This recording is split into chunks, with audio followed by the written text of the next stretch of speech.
ओम शांति। आज 28 नवंबर 2025 की बाबा की साकार मुरली है।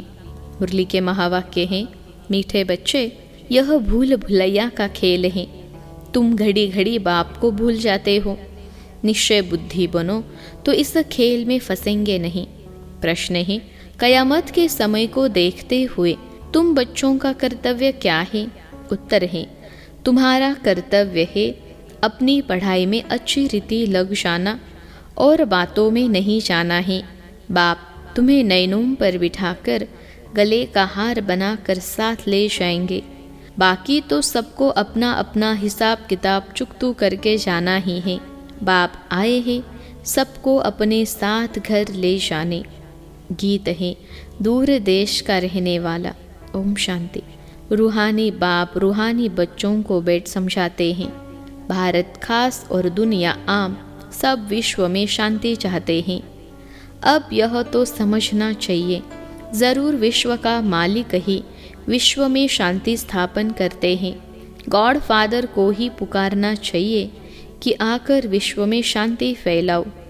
किसको पुकारे वह भी विचारों को पता नहीं है। सारे विश्व की बात है ना, सारे विश्व में शांति चाहते हैं। अब शांति का धाम तो अलग है, जहाँ बाप और आप आत्माएं रहती हो। यह भी बेहद का बाप ही समझाते हैं। अब इस दुनिया में तो ढेर के ढेर मनुष्य है, अनेक धर्म हैं। कहते हैं एक धर्म हो जाए तो शांति हो। सब धर्म मिलकर एक तो हो नहीं सकते। त्रिमूर्ति की महिमा भी है। त्रिमूर्ति के चित्र बहुत रखते हैं। यह भी जानते हैं ब्रह्मा द्वारा स्थापना किसकी? सिर्फ शांति की थोड़े ही होगी। शांति और सुख की स्थापना होती है। इस भारत में ही 5000 वर्ष पहले जब इनका राज्य था तो ज़रूर बाकी सब जीव आत्माएं जीव को छोड़ अपने घर गई होंगी। अब चाहते हैं एक धर्म, एक राज्य, एक भाषा। अब तुम बच्चे जानते हो, बाप शांति सुख संपत्ति की स्थापना कर रहे हैं। एक राज्य भी जरूर यहाँ ही होगा ना। एक राज्य की स्थापना हो रही है, यह कोई नई बात नहीं। अनेक बार एक राज्य स्थापन हुआ है, फिर अनेक धर्मों की वृद्धि होते होते झाड़ बड़ा हो जाता है, फिर बाप को आना पड़ता है। आत्मा ही सुनती है, पढ़ती है, आत्मा में ही संस्कार है। हम आत्मा भिन्न भिन्न शरीर धारण करती हैं। बच्चों को इस निश्चय बुद्धि होने में भी बड़ी मेहनत लगती है। कहते हैं बाबा घड़ी घड़ी भूल जाते हैं। बाप समझाते हैं यह खेल भूल भुलैया का है। इसमें तुम जैसे फंस गए हो। पता नहीं है हम अपने घर अथवा राजधानी में कैसे जाएंगे। अब बाप ने समझाया है, आगे कुछ नहीं जानते थे। आत्मा कितनी पत्थर बुद्धि बन जाती है। पत्थर बुद्धि और पारस बुद्धि का भारत में ही गायन है। पत्थर बुद्धि राजय और पारस बुद्धि राजय यहाँ ही है। पारसनाथ का मंदिर भी है। अभी तुम जानते हो हम आत्माएं कहाँ से आई है पाड़ बजाने। आगे तो कुछ भी नहीं जानते थे। इनको कहते हैं कांटों का जंगल। यह सारी दुनिया कांटों का जंगल है। फूलों के बगीचे को आग लगी ऐसा कभी सुना नहीं होगा। हमेशा जंगल को आग लगती है। यह भी जंगल है, इनको आग लगनी है ज़रूर। भंबर को आग लगनी है। इस सारी दुनिया को ही भंबोर कहा जाता है। अभी तुम बच्चों ने बाप को जान लिया है। सम्मुख बैठे हो, जो गाते हैं तुम्ही से बैठो। वह सब कुछ हो रहा है। भगवानुवाच तो ज़रूर पढ़ेंगे ना। भगवानुवाच बच्चों प्रति ही होगा ना। तुम जानते हो भगवान पढ़ाते हैं। भगवान कौन है? निराकार शिव को ही कहेंगे। भगवान शिव की पूजा भी यहाँ होती है। सतयुग में पूजा आदि नहीं होती, याद भी नहीं करते। भक्तों को सतयुग की राजधानी का फल मिलता है। तुम समझते हो हमने सबसे शास्त्रीय भक्ति की है, इसलिए हम ही पहले पहले बाप के पास आए हैं, फिर हम ही राजधानी में आएंगे। तो बच्चों को पूरा पुरुषार्थ करना चाहिए नई दुनिया में ऊंच पद पाने। बच्चों की दिल होती है अब हम जल्दी नए घर में जाए। शुरू में ही नया घर होगा, फिर पुराना होता जाएगा। घर में बच्चों की वृद्धि होती जाएगी। पुत्र पोत्रे परपोत्रे वह तो पुराने घर में आएंगे ना। कहेंगे हमारे दादा परदादा का यह मकान है। पीछे आने वाले भी बहुत होते हैं ना। जितना जोर से पुरुषार्थ करेंगे तो पहले नए घर में आएंगे। पुरुषार्थ की युक्ति बाप बहुत सहज समझाते हैं। भक्ति में भी पुरुषार्थ करते हैं ना। बहुत भक्ति करने वालों का नाम वाला होता है। कई भक्तों की स्टैंप भी निकालते हैं। ज्ञान की माला का तो कोई को पता नहीं है। पहले है ज्ञान, पीछे है भक्ति। यह तुम बच्चों की बुद्धि में है। आधा समय है ज्ञान, सतयुग त्रेता। अभी तुम बच्चे नॉलेजफुल बनते जाते हो। टीचर सदैव फुल नॉलेज वाले होते हैं। स्टूडेंट में नंबरवार मार्क्स उठाते हैं। यह है बेहद का टीचर। तुम हो बेहद के स्टूडेंट। स्टूडेंट तो नंबरवार ही पास होंगे, जैसे कल्प पहले हुए हैं। बाप समझाते हैं तुमने ही 84 जन्म लिए हैं। 84 जन्मों में 84 टीचर होते हैं। पुनर्जन्म तो ज़रूर लेना ही है। पहले ज़रूर सतो प्रधान दुनिया होती है, फिर पुरानी तमो प्रधान दुनिया होती है। मनुष्य भी तमो प्रधान होंगे ना। झाड़ भी पहले नया सतो प्रधान होता है। नए पत्ते बहुत अच्छे अच्छे होते हैं। यह तो बेहद का झाड़ है। ढेर धर्म है। तुम्हारी बुद्धि अब बेहद तरफ जाएगी। कितना बड़ा झाड़ है। पहले पहले आदि सनातन देवी देवता धर्म ही होगा, फिर वैरायटी धर्म आएंगे। तुमने ही 84 वैरायटी जन्म लिया है, वह भी अविनाशी है। तुम जानते हो कल्प कल्प 84 का चक्र हम फिरते रहते हैं। 84 के चक्र में हम ही आते हैं। 84 के चक्र में हम ही आते हैं। 84 लाख जन्म कोई मनुष्य की आत्मा नहीं लेती है। वह तो वैरायटी जानवर आदि ढेर हैं। उनकी कोई गिनती भी नहीं कर सकते। मनुष्य की आत्मा ने 84 जन्म लिए हैं, तो यह पाड़ बजाते बजाते एकदम जैसे टायर्ड हो गए हैं, दुखी बन गए हैं। सीढ़ी उतरते सतो प्रधान से तमो प्रधान बन गए हैं। बाप फिर तमो प्रधान से सतो प्रधान बनाते हैं। बाप कहते हैं मैं तमो प्रधान शरीर, तमो प्रधान दुनिया में आया हूँ। अब सारी दुनिया तमो प्रधान है। मनुष्य तो ऐसे कह देते हैं सारे विश्व में शांति कैसे हो। समझते नहीं कि विश्व में शांति कब थी। बाप कहते हैं तुम्हारे घर में तो चित्र रखे हैं ना। इनका राज्य था तो सारे विश्व में शांति थी। उनको स्वर्ग कहा जाता है। नई दुनिया को ही हेवन गोल्डन एज कहा जाता है। अभी ये पुरानी दुनिया बदलनी है। वह राजधानी स्थापन हो रही है। विश्व में राज्य तो इनका ही था। लक्ष्मी नारायण के मंदिर में बहुत मनुष्य जाते हैं। यह थोड़े ही किसकी बुद्धि में है कि यही भारत के मालिक थे। इनके राज्य में ज़रूर सुख शांति थी। 5000 वर्ष की बात है जब इनका राज्य था। आधा कल्प के बाद पुरानी दुनिया कहा जाता है, इसलिए धंधे वाले स्वस्तिका रखते हैं चोपड़े में। उनका भी अर्थ है ना। वह तो गणेश कह देते हैं। गणेश को फिर विघ्न विनाशक देवता समझते हैं। स्वस्तिका में पूरे 4 भाग होते हैं। यह सब है भक्ति मार्ग। अभी दीपावली मनाते हैं। वास्तव में सच्ची सच्ची दिवाली याद की यात्रा ही है, जिससे आत्मा की ज्योति 21 जन्मों के लिए जग जाती हैं। बहुत कमाई होती है। तुम बच्चों को बहुत खुशी होनी चाहिए। अभी तुम्हारा नया खाता शुरू होता है नई दुनिया के लिए।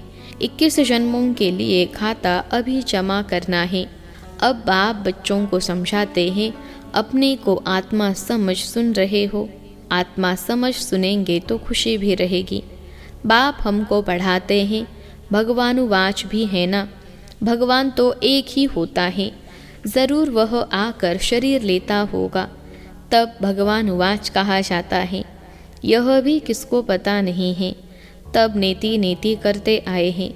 कहते भी है वह परमपिता परमात्मा है। फिर कह देते हम नहीं जानते।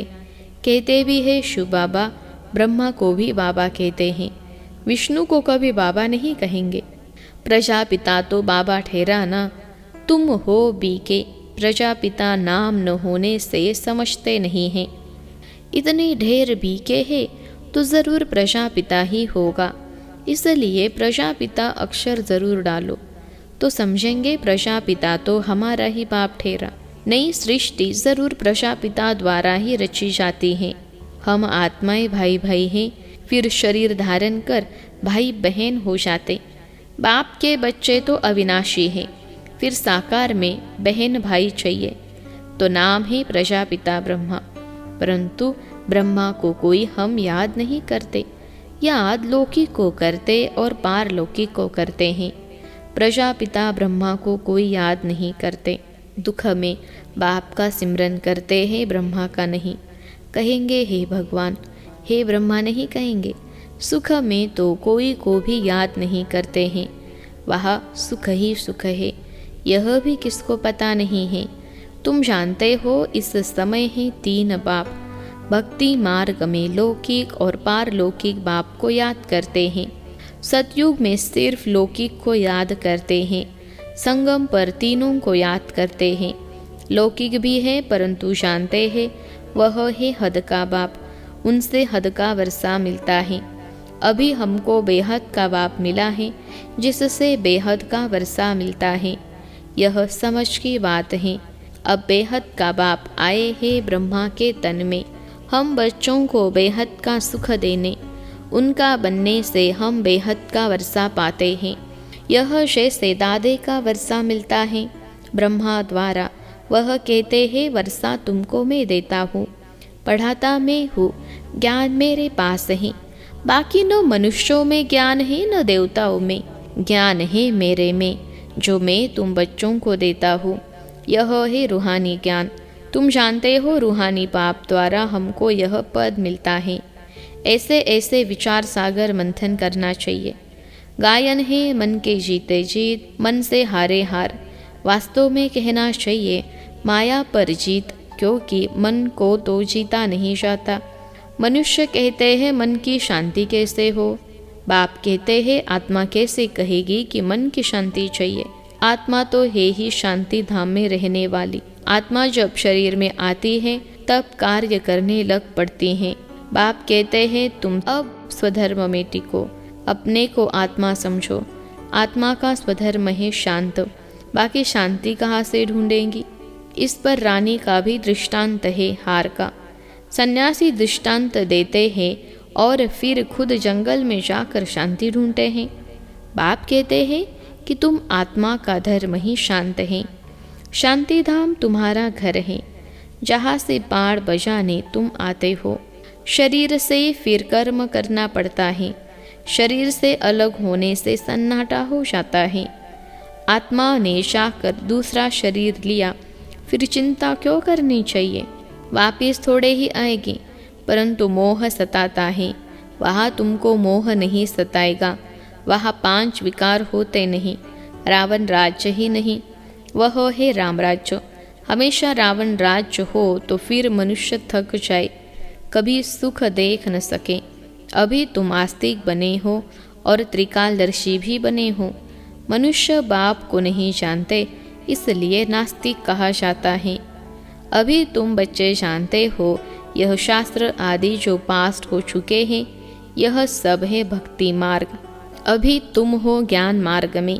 बाप तुम बच्चों को कितना प्यार से नैनों पर बिठा कर ले जाते हैं। गले का हार बनाए सबको ले जाता हूँ। पुकारते भी सब हैं। जो काम चिता पर बैठ काले हो गए हैं, उनको ज्ञान चिता पर बिठाए हिसाब किताब चुकतू कराए वापिस ले जाते हैं। अब तुम्हारा काम है पढ़ने से और बातों में क्यों जाना चाहिए। कैसे मरेंगे, क्या होगा, इन बातों में हम क्यों जाए। यह तो कयामत का समय है, सब हिसाब किताब चुकतू कर वापस चले जाएंगे। यह बेहद के ड्रामा का राज तुम बच्चों की बुद्धि में है और कोई नहीं जानते। बच्चे जानते हैं हम बाबा के पास कल्प कल्प आते हैं बेहद का वर्षा लेने। हम जीव की आत्माएं हैं। बाबा ने भी देह में आकर प्रवेश किया है। बाप कहते हैं मैं साधारण तन में आता हूँ। इनको भी बैठ समझाता हूँ कि तुम अपने जन्मों को नहीं जानते हो और कोई ऐसे कह न सके कि बच्चों देही अभिमानी बनो।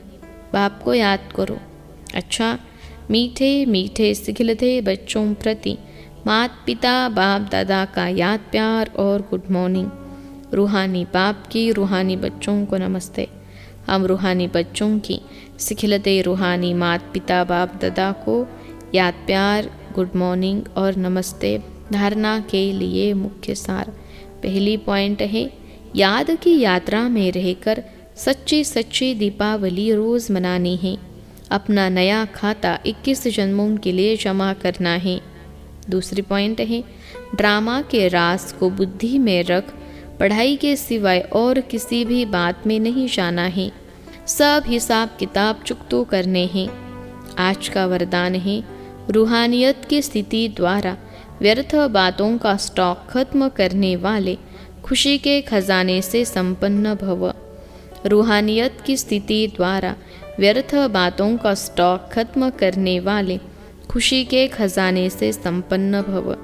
विश्लेषण है, रूहानियत की स्थिति द्वारा व्यर्थ बातों के स्टॉक को समाप्त करो, नहीं तो एक दो के अवगुणों का वर्णन करते बीमारी के जर्म्स वायुमंडल में फैलते रहेंगे। इससे वातावरण पावरफुल नहीं बनेगा।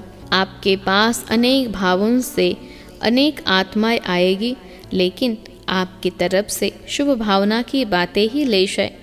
यह तब होगा जब स्वयं के पास खुशी की बातों का स्टॉक जमा होगा। यदि दिल में किसी के प्रति कोई व्यर्थ बातें होंगी तो जहाँ बातें हैं वह पाप नहीं पाप है। आज का स्लोगन है, स्मृति का स्विच ऑन हो तो मूड ऑफ हो नहीं सकती। स्मृति का स्विच ऑन हो तो मूड ऑफ हो नहीं सकती। अव्यक्त इशारे और शरीरी व विदेही स्थिति का अभ्यास बढ़ाओ। जितना जो बिजी है उतना ही उसको बीच बीच में यह अभ्यास करना ज़रूरी है। फिर सेवा में जो कभी कभी थकावट होती है, कभी कुछ न कुछ आपस में हलचल हो जाती है, वह नहीं होगा। 1 सेकेंड में न्यारे होने का अभ्यास होगा तो कोई भी बात हुई 1 सेकेंड में अपने अभ्यास से इन बातों से दूर हो जाएंगे। सोचा और हुआ, युद्ध नहीं करनी पड़ेगी। अच्छा, ओम शांति।